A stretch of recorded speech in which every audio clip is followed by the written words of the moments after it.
et de revenir à la charge, pour déranger un peu, mais au final, réussir à faire évoluer les choses. Entre ces deux propositions de loi, il y en a eu une autre, qui est le deuxième combat que je m'étais promis de mener en arrivant à l'Assemblée nationale, qui est la protection des femmes et des enfants victimes de violences. Entre ces deux lois, il y a celle que j'ai portée sur la lutte contre les violences conjugales. Et cette loi-là, elle a été adoptée. Pas seulement adoptée, elle a été adoptée à l'unanimité. L'unanimité, ça veut dire quoi? L'unanimité, c'est quand tout le monde l'adopte. Et ça, c'est extrêmement rare à l'Assemblée nationale. Ça fait des décennies que ce n'était pas arrivé, alors que c'est un texte qui était porté par un député d'opposition. Des textes venus de la majorité adoptés à l'unanimité, ça arrive. Mais venus de l'opposition, ça n'était pas arrivé depuis très très longtemps. Ce texte-là, c'est un texte qui vient du Lot. C'est une loi qui porte mon nom, désormais, mais c'est une loi qui d'abord, je le dis toujours, porte le nom des Lotois. Parce que c'est une conviction que j'ai eue, à laquelle je me suis confronté dans ce département du Lot. Pas très loin d'ici, à Luzèche, il y a une association qui fait un travail formidable qui s'appelle Pause au Filao. Une association qui accueille des femmes et des enfants qui ont été victimes de violences. Et lorsque j'ai été élu député, je suis allé passer une journée entière avec eux, plutôt avec elles, et avec des femmes victimes de violences qui m'ont raconté leur parcours et leur histoire. Et je suis reparti de là en me disant, tu dois mettre à profit ta mission de député pour mieux protéger ces femmes qui sont battues et ces enfants qui sont victimes de violences. Et toute la proposition de loi, elle a été inspirée de ce que les Lotoises et les Lotois me disaient concrètement. Ça a été un travail pharaonique. On a travaillé pendant plus de 2 ans sur cette loi-là. C'est celle qui, notamment, vous savez, a généralisé le bracelet anti-rapprochement, dont on a beaucoup entendu parler. C'est celle qui a accéléré les procédures. Et là, j'ai eu une nouvelle satisfaction lors de l'élection présidentielle. Non seulement j'ai eu la satisfaction d'avoir pu faire voter cette loi, et cette loi, je peux vous dire aujourd'hui, pour avoir travaillé aussi à l'évaluer, qu'elle a clairement permis de sauver des centaines de femmes et d'enfants qui étaient victimes de violences. La loi, elle a été votée il y a 2 ans. Et cette loi de lutte contre les violences conjugales, je l'ai évaluée au bout d'une année. Ça veut dire quoi? C'est-à-dire qu'une fois qu'elle a été votée, j'ai moi-même demandé à l'Assemblée nationale à pouvoir revenir sur le terrain, voir les tribunaux, les femmes victimes de violences, pour leur demander si le sujet avait progressé. Parce que voter une loi, c'est très bien. Et ce dont il faut être assuré, c'est qu'elle ait servi concrètement à quelque chose.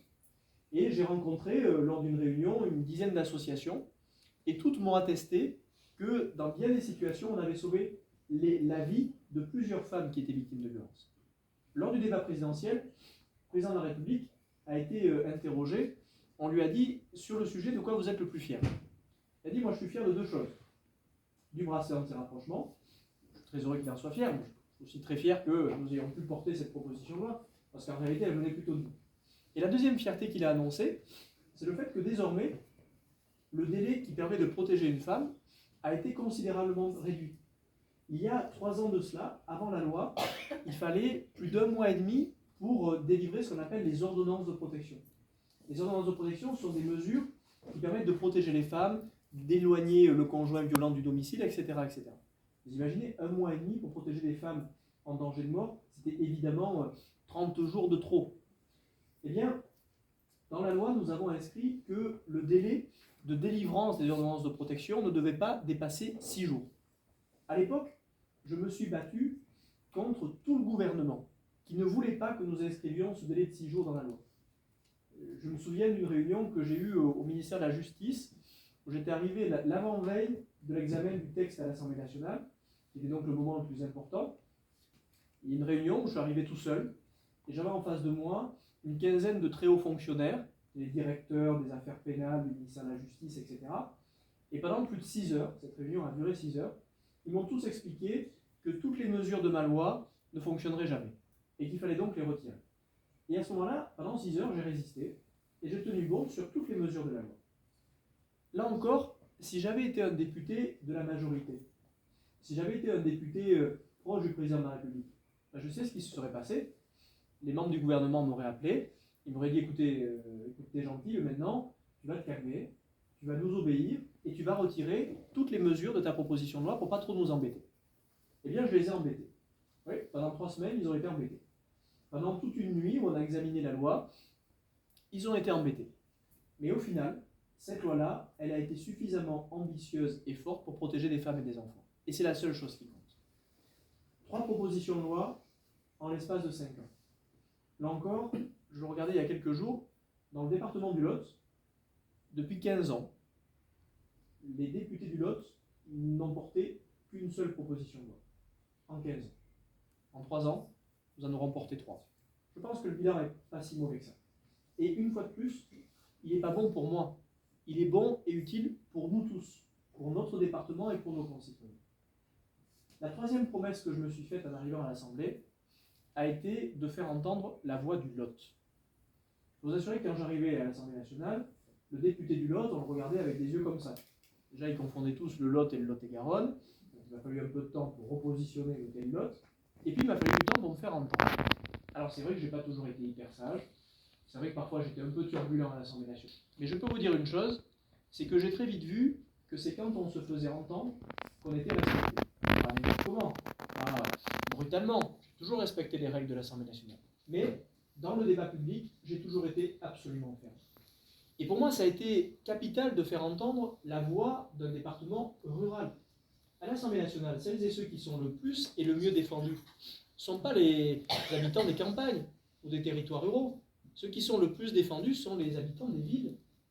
Et c'est vrai que les députés des grandes villes, de Paris, de Marseille, de Lyon, généralement sont ceux qui sont le plus connus à l'Assemblée nationale. Et donc, qui obtiennent le plus de résultats quand ils portent une proposition de loi ou quand ils ont besoin de défendre leur département. Et vous savez, j'ai vu l'évolution. Entre la première proposition de loi que je porte, où personne ne me connaissait, et où ils ont évacué très vite la proposition de loi. Et puis les moments où j'ai gravi les échelons, où je me suis fait entendre un peu plus, dans les médias nationaux notamment. Et là est arrivée la 2e proposition de loi sur les violences conjugales. Ben, les gens me connaissaient un peu plus. Alors pas pour faire ma pub personnelle, mais non, politiquement on me connaissait un peu plus. Eh bien j'ai très vite vu le changement, la proposition de loi a été adoptée. Quant à la dernière, on a passé 2 jours à batailler parce qu'ils se méfiaient de moi, y compris parce qu'ils savaient que je pourrais peut-être m'exprimer ailleurs. Je le dis parce que souvent on m'a interrogé en me disant « Mais est-ce que votre engagement politique plus national ne pose pas un problème ?» Pas du tout. Au contraire, ça a été une chance. Parce que je peux vous assurer que quand vous avez accès, notamment aux médias plus nationaux, ben la parole que vous avez apportée, elle est beaucoup plus efficace. Et d'ailleurs, vous l'observez, il ne se passe pas une émission de télé ou de radio sans que je parle du Lot. Je parle toujours du Lot. Parce que je considère que ma mission, elle est aussi d'être le porte-voix d'un territoire qui peut-être peut être oublié dans une grande assemblée comme l'Assemblée nationale.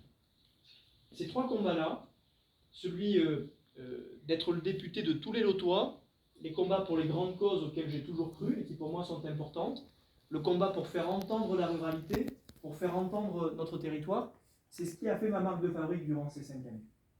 Quant au département, j'ai toujours été ici un député libre. Ça a toujours été la règle pour moi. Vous savez, je navigue dans ce département au milieu de chapeaux à plumes qui ont toujours considéré que le département leur appartenait. J'ai vécu ça depuis près de 15 ans, où le président du département, la présidente de la région, les maires des grandes villes considèrent que ici c'est un empire. C'est un empire qui doit leur appartenir politiquement. Mais moi je ne considère pas que le département soit un fief des uns ou des autres. Moi je n'ai pas vocation à être le député d'un clan politique.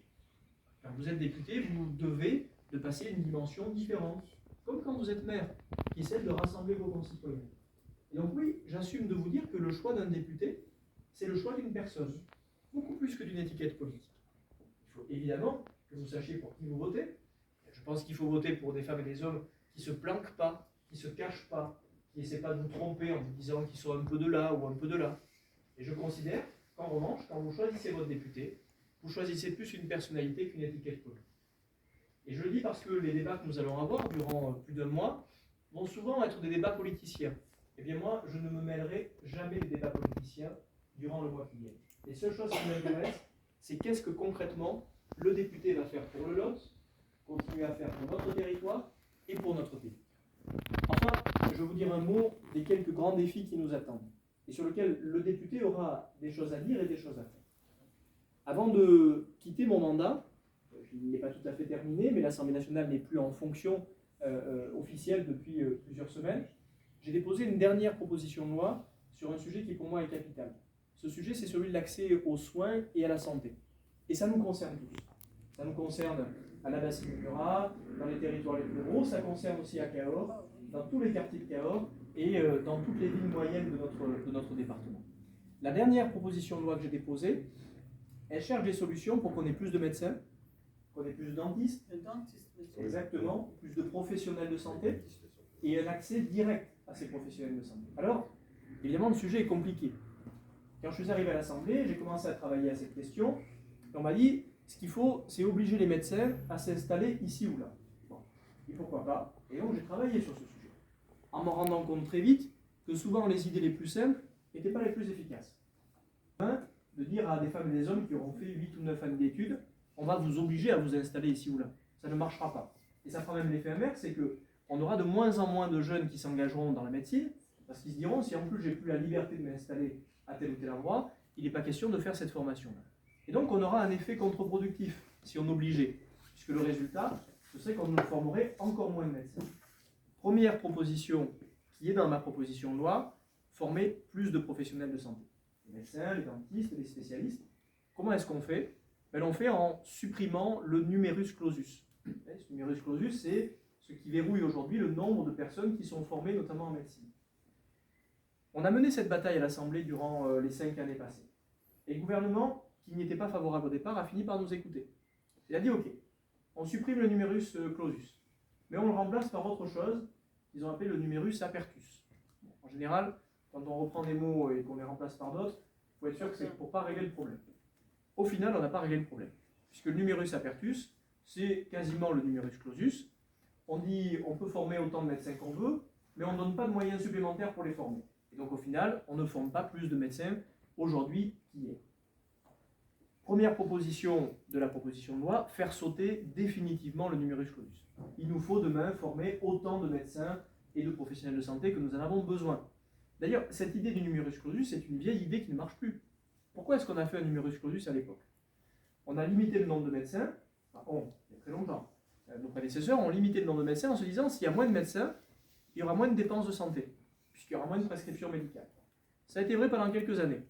Et aujourd'hui, c'est exactement l'inverse qui se crée, puisque, prenons l'exemple du dentiste, lorsque vous allez régulièrement chez le dentiste, vous avez des interventions qui sont des interventions rapides, faciles et peu coûteuses pour la sécurité sociale. Lorsque vous y allez une fois tous les ans ou tous les 2 ans, qu'il vous faut attendre des mois pour une intervention de chirurgie dentaire, forcément, le travail du dentiste sera beaucoup plus lourd et donc beaucoup plus coûteux pour votre santé, mais aussi pour la sécurité sociale. Donc, on en finit avec le numerus clausus, c'est l'article 1 de la proposition de loi. L'article 2, il travaille sur l'installation des médecins.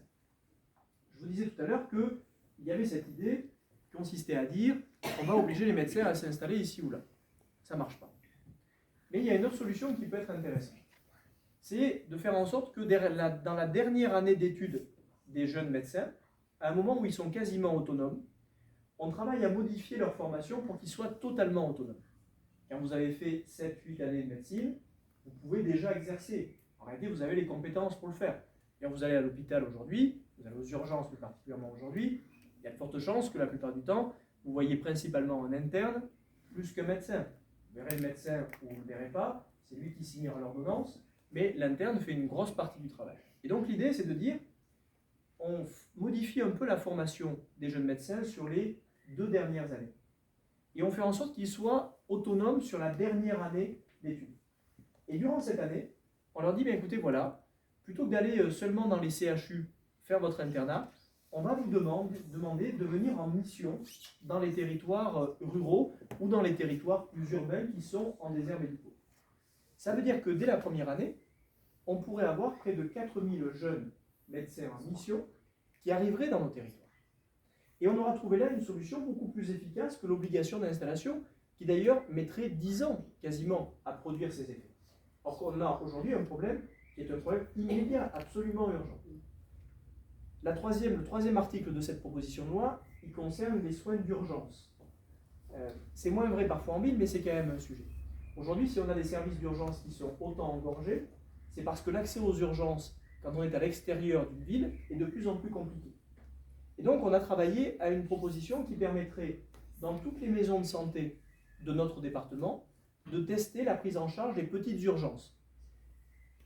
des petites urgences, mais aussi des urgences plus graves, lorsque ce sont des urgences cardiaques ou des urgences cérébrales. On a des outils de télémédecine qui nous permettraient de le faire. Et on a proposé dans cet article de loi que 10 départements de France puissent être pilotes, qu'on puisse tester la mesure et l'appliquer notamment dans un département comme nous. Cette proposition de loi, je l'ai déposée il y a maintenant près de 3 mois. Elle a été co-signée, c'est-à-dire qu'on peut demander à des collègues s'ils sont d'accord avec nous de signer aussi la proposition de loi par plusieurs députés de tous bords politiques. Elle est aujourd'hui, j'allais dire, au chaud. C'est-à-dire qu'elle est prête. Elle est prête, on y a beaucoup travaillé, et dès que nous reviendrons à l'Assemblée nationale, ça va être un de mes chevals de bataille pour les mois et les 5 années qui viennent. Enfin, je vais vous dire un dernier mot de notre sujet, puis je répondrai à vos questions ensuite, de ce qui pour moi sont les batailles qui s'annoncent durant les 5 années à venir. Il y a un sujet dont on parle trop peu et qui pourtant est absolument essentiel. Ce sujet, c'est la République. Les députés auront dans les 5 années qui viennent à défendre les valeurs républicaines. Les valeurs républicaines, c'est ce que nous avons en commun, toutes et tous. Et je peux vous assurer que je vois depuis 5 ans, comme d'ailleurs depuis 15 ans, 20 ans, à quel point les valeurs de la République sont affaiblies. Les valeurs de liberté sont affaiblies dans notre pays. Les valeurs d'égalité sont affaiblies dans notre pays. On aide aujourd'hui beaucoup dans notre pays, mais je considère qu'on aide mal. Qu'on n'aide pas ceux qui le méritent et en ont justement besoin. Là où on va parfois aider ceux qui ne le méritent pas. C'est une question de justice et d'égalité. Et quant à la fraternité, je n'ai pas besoin de vous faire de détails pour vous dire que nous n'avons jamais été autant dans un pays fracturé qu'aujourd'hui. Nous sommes dans un pays où le débat politique, depuis des années, consiste à dresser les uns contre les autres. Ce n'est pas ça la politique. La politique, c'est une vocation de rassemblement. Derrière quelque chose de commun. Ici, on est tous différents, on ne vient pas des mêmes endroits, on n'a pas les mêmes sensibilités, on n'a peut-être pas les mêmes religions, mais dès lors qu'on respecte les valeurs de la République, on doit pouvoir vivre ensemble. Quand on ne les respecte pas, on doit être sanctionné, avec la plus grande des fermetés. Et quand on respecte les valeurs républicaines, on doit être capable de se retrouver comme nous nous retrouvons ici. Il y a une dernière valeur républicaine qui va être à défendre. C'est celle de la laïcité. Et je le dis ici dans ce qui a été une école. La laïcité est sûrement ce qui prend le plus l'eau depuis 20 ans dans notre pays. Et pourtant, c'est notre bien commun. Je le redis, moi je ne veux pas savoir quelles sont les religions des uns et des autres ici. Moi je ne reconnais pas des musulmans, des juifs, des catholiques ici. Moi je reconnais des citoyens français. C'est la seule chose qui m'intéresse. À une condition, c'est que chacun, quelle que soit sa croyance, respecte les valeurs du pays. Dès lors que vous les respectez, vous avez votre place. Si vous ne les respectez pas, vous n'avez pas votre place. Et cette condition-là, elle est fondamentale. À l'Assemblée nationale, il y a près de 6 mois, nous avons eu à défendre et à batailler sur un sujet essentiel de laïcité, qui était le port du voile intégral sur les terrains de sport, et notamment lors des Jeux Olympiques. Jamais dans un pays comme le nôtre, il y a 50 ans, nous aurions eu à débattre de cette question. Quand on représentait un pays, la France, qu'on pratiquait un sport, on n'y venait pas avec un signe religieux. On y venait avec ses capacités sportives, avec le fair-play sportif, avec les valeurs du sport, et pas avec un signe religieux. Eh bien, nous n'avons pas réussi à l'Assemblée nationale à faire voter une mesure qui interdise le port des signes religieux dans ces manifestations sportives. C'est pour vous dire le recul incroyable des valeurs républicaines. Eh bien, le travail d'un député, c'est aussi cela. C'est non seulement d'avoir l'ancrage local dont je vous parlais tout à l'heure, mais aussi la défense de grands enjeux nationaux. La France est un beau pays, il faut 577 députés pour la défendre, et c'est aussi la mission que nous avons. Dans quelques semaines, vous aurez donc à voter pour renouveler le mandat de député. Et vous allez voir dans les jours qui viennent, les débats vont évidemment s'agiter un peu ici ou là, les uns et les autres vont tenter de tirer des ficelles. Moi, je vais vous dire 2 choses qui me paraissent essentielles. Quand on vote pour un député, on vote pour quelqu'un que l'on connaît. Moi, je considère que c'est vraiment un choix très personnel, presque un peu intime en réalité. C'est pas seulement le choix de qui passe et quelle étiquette on prend et puis on ne s'intéresse pas au reste. Et donc la seule chose que j'ai à vous demander, c'est regarder le travail qui a été fait durant 5 ans. Chacun est libre d'en juger. Mais il y a aussi, quand on a été député pendant 5 ans, un bilan que l'on doit défendre, sur lequel chacun peut juger des actes. Il y a les paroles et puis il y a les faits. La deuxième chose que je veux vous dire, c'est que choisir un député, c'est choisir quelqu'un de libre. La liberté, c'est quoi en politique? La liberté, ça ne veut pas dire d'appartenir à aucun groupe politique. dans une même famille politique, on peut avoir des sensibilités différentes. Ça m'arrive souvent, dans ma famille, dans ma propre famille politique, de dire des choses avec lesquelles mes camarades ou mes compagnons ne sont pas toujours d'accord. C'est pas grave, je reste dans ma famille politique, fidèlement. Je ne me cache pas, je ne joue pas la girouette ou le caméléon en fonction de la personne que j'ai en face de moi. C'est une question de sincérité politique. Et un député libre, c'est un député qui sait où il habite, et c'est un député qui n'est pas un député téléguidé. Moi, je ne suis pas une marionnette. Personne ne m'a demandé d'être candidat dans le Lot pour battre un tel ou un tel. Je ne suis pas un parachuté qu'on envoie en mission en disant dans le Lot, on a Aurélien Pradier qui nous embête, ça ne nous va pas d'avoir un député de droite dans le Lot, donc il faut absolument aller à l'assaut d'Aurélien Pradier. Non. Moi, je suis un député qui est député pour les Lotois, pas pour ramener un trophée au président du département, à la présidente de région, au maire de Cahors ou je ne sais qui. Je ne suis pas là pour amener un trophée à la section du Parti Socialiste ou à la section des Républicains. Non, je suis là pour faire en sorte que les Lotoises et les Lotois soient fiers d'avoir un député qui les défend. Et cette liberté-là, vous le verrez, elle sera essentielle. Dans les semaines qui viennent, durant la campagne, observez les candidats. Librement, regardez-les. Regardez ceux qui ont un vrai projet pour le département et ceux qui ont seulement un projet pour une étiquette politique. Et ça, je le redis, mais pour moi, c'est absolument fondamental. Nous avons eu dans ce département des grands députés, bien avant moi, qui ont su faire entendre le Lot, qui ont su porter la valeur et les valeurs de notre pays, mais aussi les valeurs de notre territoire. C'est la mission à laquelle je me suis astreint depuis 5 années et celle sur laquelle je souhaite continuer à travailler. Voilà ce que je voulais vous dire. Si vous avez des questions ou des remarques, évidemment, je suis prêt à y répondre.